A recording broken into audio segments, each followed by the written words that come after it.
국내 건설업계 시가총액 1위 회사는 현대건설이죠. 또 어디가 잘 짓느냐라고 물으면 시공능력 평가 1위는 삼성물산입니다. 시공능력 순위를 보면 삼성물산이 1위, 2위가 현대건설, 그 다음에 대우건설, 현대엔지니어링, DLENC, 그리고 GS 순서입니다. 그런데 이런 상위 그룹에 있는 건설사들의 재무제표를 보면 위험하게 짝이 없습니다. 이 중에 우리나라 대표 건설사인 현대건설의 경우는 지난 24년 참담한 실적을 기록했는데요. 저는 이 지표를 보면서 깜짝 놀랐습니다. 공사장을 갈 때마다 힐스테이트 브랜드가 보이고 심지어 아파트마다 힐스테이트 간판을 걸어서 외국인들이 보면 우리나라가 코리아인지 아니면 힐스테이트인지 이걸 헷갈린다 할 정도로 공사 수주가 많은 게 바로 현대건설입니다. 그런데 어떻게 이렇게 적자가 나지 하는 생각을 해봤습니다. 현대건설이 1조 2천억 원의 적자를 기록했는데 부동산 침체로 인해서 고금리 그리고 공사비가 올라감으로 인해서 수익성이 약화됐기 때문에 공사를 많이 하고 있다고 해도 적자가 나는 겁니다. 사실 현대건설은 아파트를 짓거나 국내 건설 현장에서는 적자가 거의 없습니다. 현대건설의 연결 회사인 현대엔지니어링의 해외 공사에서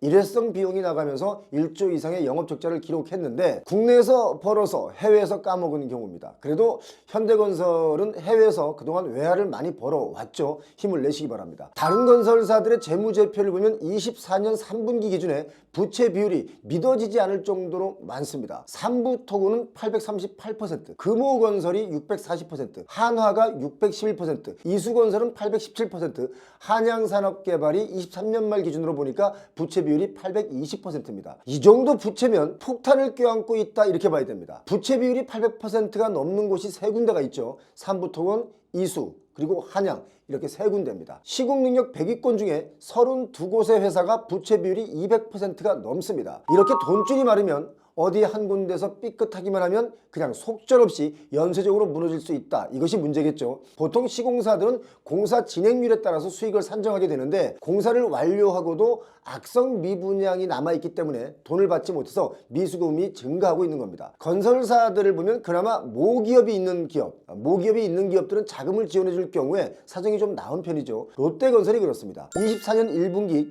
계열사의 지원을 통해서 시중은행과 함께 2조 3천억 원의 펀드를 조성해서 PF 우발 채무 차환을 하면서 위험률을 낮췄습니다. 태영건설도 지금 법정관리 들어갔고 신동아건설도 법정관리 들어갔죠. 시공능력 평가 58인 신동아건설의 경우 지난번에 방송도 해드렸습니다만 검단 신도시 파밀리아가 저조한 분양 성적을 보이면서 만기 도래한 60억 원을 갚지 못해서 법정관리를 신청했습니다. 이게 얼마나 심각한 일이냐면 요즘 반포 아파트 84제곱미터가 60억 합니다. 역사가 깊고 큰 기업인 신동아가 반포 아파트 한 채 값이 없어서 법정관리 들어갔다. 이 얼마나 웃픈 부동산 시장입니까? 그나마 시공능력 상위 건설사들은 형편이 좀 나은 편이죠. 지방의 건설사들은 피가 마르는 중입니다. 전라북도 익산에 본사를 뒀고 또 전북에서는 시공능력 평가 4위인 종합건설사인 제일건설도 지난 24년 12월 3일에 부도 처리가 됐습니다. 정말 마음이 아픕니다. 제일건설은 23년 말 기준 매출액이 1743억 원이었습니다.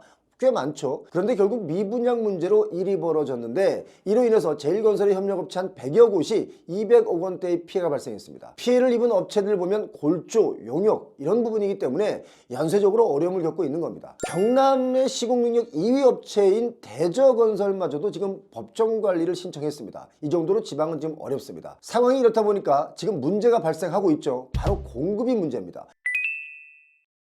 미분양이 쌓이면서 시공사마다 공급 일정을 자꾸 미루게 되는데 올해 상반기 전국 아파트 분양 물량이 임대 아파트를 제외하고 43,181가구 정도가 됩니다. 전년 동기 대비 한 42% 정도가 줄어든 물량이죠. 실제 25년 1월 들어서 올해 들어서 수도권에서 청약을 진행하는 건설사는 단 한 군데도 없습니다. 업계 1위인 삼성물산의 경우 2월에 공급하는 방배동에 레미안 원페를라의 경우 올해 분양의 처음이자 마지막 분양 물량입니다. 이렇게 시공사들이 분양에 바로 나서지 않는 가장 큰 이유는 미분양입니다. 공사비 급등으로 분양가가 올라가면서 서울 알짜 지역이라고 하더라도 사람들이 이걸 좀 꺼리기 때문에 미분양이 속출하고 있죠. 그래서 분양에 나서기가 겁이 나는 겁니다. 서울 중랑구의 더샵 포스트월드 1순위 미달됐습니다. 월계동의 서울원 아이파크 역시 대형 평수들이 미달됐죠. 이렇게 입지가 좋아도 미달이 되고 미분양이 나기 때문에 입지가 좀 어렵다 하는 곳은 미분양이 당연한 것으로 받아들여집니다. 최근 들어 얼죽신이란 단어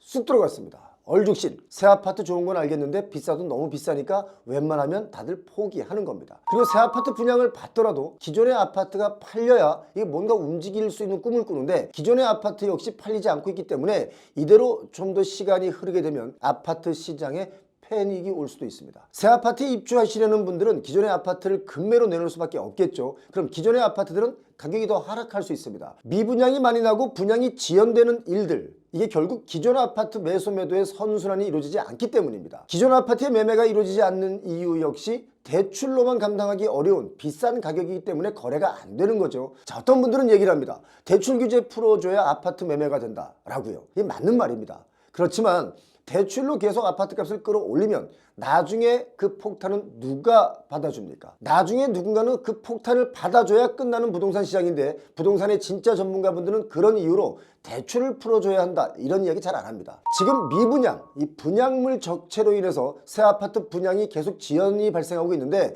이렇게 되면 건설사나 시행사들의 재무적 부담이 커질 수밖에 없겠죠. 특히 사업지의 금융사들은 프로젝트 파이낸싱, PF 대출을 꺼리고 있습니다. 금융사들이 PF 대출을 해주지 않으려는 이유도 바로 미분양이 염려되기 때문입니다. 미분양이 나면 빌려준 돈을 제때 회수하지 못하면 금융권으로서는 그만큼 리스크를 안고 가기 때문에 리스크 관리 차원에서 대출을 안 해주려고 합니다. 그럼 시행사들이 땅을 살 때 빌렸던 그 브릿지론의 보증을 선 시공사들이 지금 많이 있죠. 다른 대출보다 금리가 높은 이 브릿지론 이자를 내면서 분양을 계속 또 미룰 수 있는 것도 아닙니다. 자, 본 PF 대출은 안 되고 브릿지론 이자는 계속 늘어나면서 부도나는 곳들이 생겨날 확률이 매우 높아지고 있습니다. 그런데요, 제 생각은 이런 현장은 국민들을 진짜 위한다면 정리해야 됩니다. 왜냐?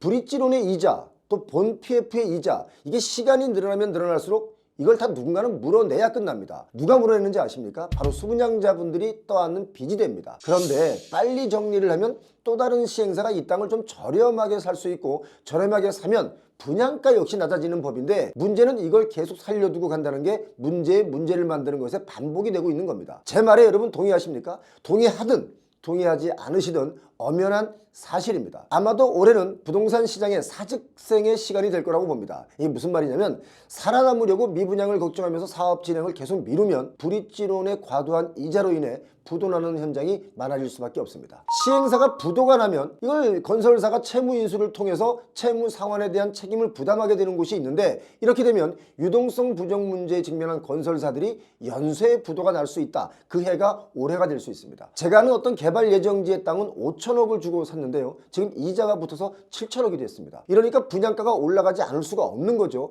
결국 분양가는 건축비가 올라서 오른 것처럼 포장이 되어 있지만 뜯어보면 비싼 땅값 그리고 금융이자 그런 것이 분양가가 오른 최대의 이유입니다. 단적으로 알 수 있는 것이 여러분 지방의 분양가는 서울과 수도권에 비해서 왜 그렇게 쌉니까? 똑같은 아파트를 짓는데 지방은 4, 5억이면 살 수 있고 서울 수도권은 왜 몇십억 합니까? 그렇지 않습니까? 서울과 수도권의 아파트는 금으로 짓고 지방은 흙으로 짓는 거 아니지 않습니까? 아무튼 건설사들은 사업 지연으로 금융 부담이 지금 가중되고 있습니다. 상반기에 분양을 미루다가 이게 하반기에 분양이 쏟아지게 되면 때 가면 미분양이 또 급증할 수 있겠죠. 한꺼번에 많은 물량이 나오면 미분양이 날 수밖에 없습니다. 자, 그럼 또다시 뭡니까? 건설사의 부도 이야기가 또 나옵니다. 오늘 영상 부동산을 이해하시는 데 도움이 되셨다면 좋아요, 구독 설정을 해주시면 저희가 영상을 만드는 데 큰 도움이 됩니다. 오늘 영상 끝까지 보신 여러분 부자 되시기 바랍니다. 고맙습니다.